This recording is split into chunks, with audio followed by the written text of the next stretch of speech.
The puzzle beneath the sand. 12-year-old Amina had always been fascinated by the desert.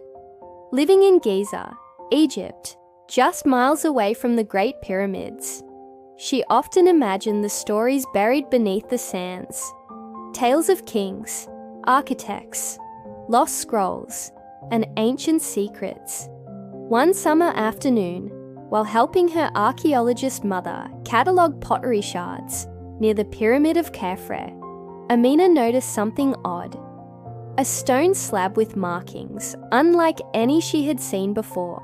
It wasn't hieroglyphs. It looked like a maze.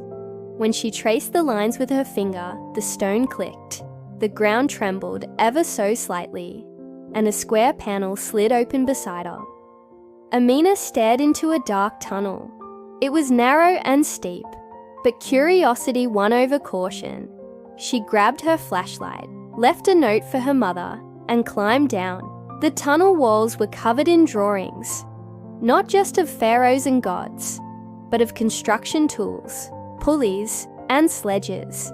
At the end of the passage, she entered a chamber with a single stone tablet in the center.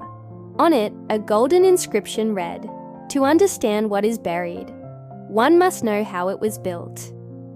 Suddenly the walls shimmered, and Amina was no longer in a chamber. She was in ancient Egypt, standing at the base of the Great Pyramid of Khufu. In the year 2570 BCE, she watched in awe as thousands of workers moved massive limestone blocks. But they weren't using magic or machines. They were using clever engineering.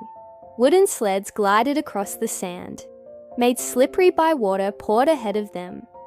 Ramps spiraled around the pyramid like giant spirals of dust and stone. An older man in linen robes noticed Amina and approached. "You are not from here, are you?" "No," she admitted. "I'm from a different time, but I want to know how you built this." He smiled. "Then let me show you."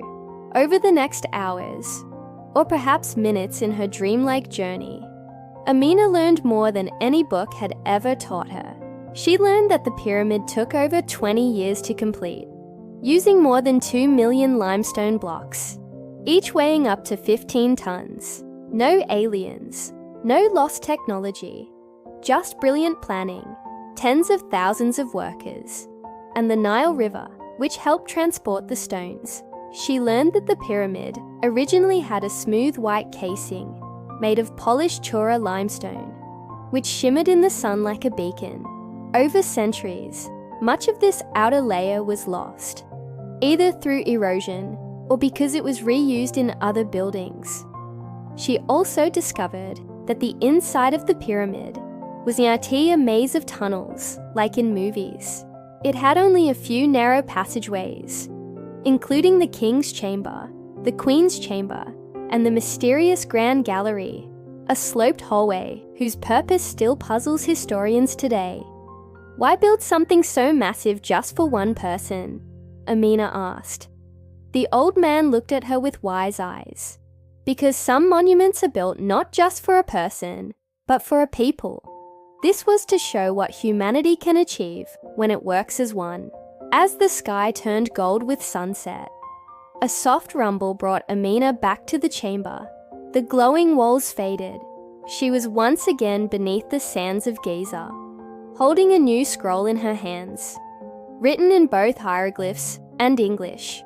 She climbed back to the surface, heart racing. Her mother spotted her and ran over, concerned, until Amina held out the scroll. "Where did you find that?" her mother asked, breathless. "In the past," Amina whispered with a grin.